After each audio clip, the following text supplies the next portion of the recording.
ubu koko FPR yitwaze izina u Rwanda iteze imiborogo, iyishwarubozo, ubwicanyi, ubusahuzi bw'umutungo kamere, ikure abantu mu byabo, bafatwe ku ngufu, bagirwe imfubyi, bagirwe abapfakazi. Nanjye njyeho ndirimbo ngo ndi umunyarwanda.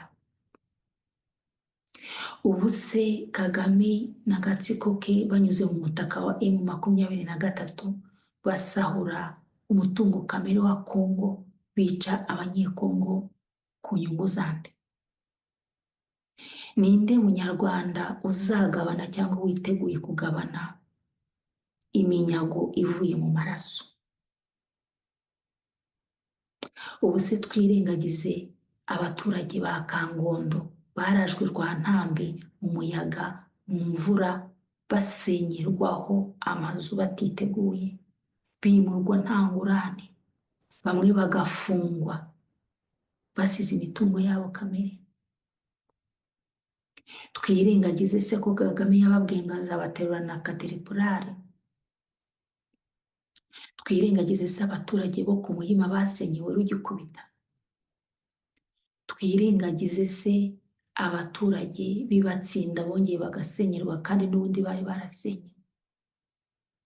Twirengagize se abaturage ba Kimihurura, ba Kimicanga, b'imihanda yose i Kigali no mu ntara bambuwe imitungo yabo, basenyewe, baburabujwe, bahaji, basubijwe ku isuka kubera imitungo yabo?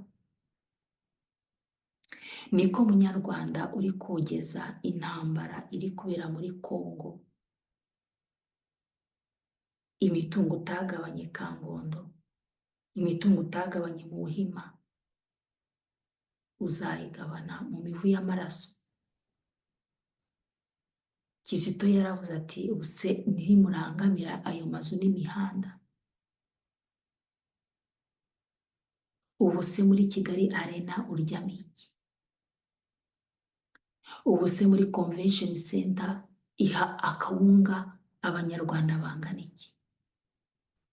Ubu se iyo miturirwa y'i Kigali muyiryamo iki? Ubu se imihanda ikubuye itatse imikindo yo mu Rwanda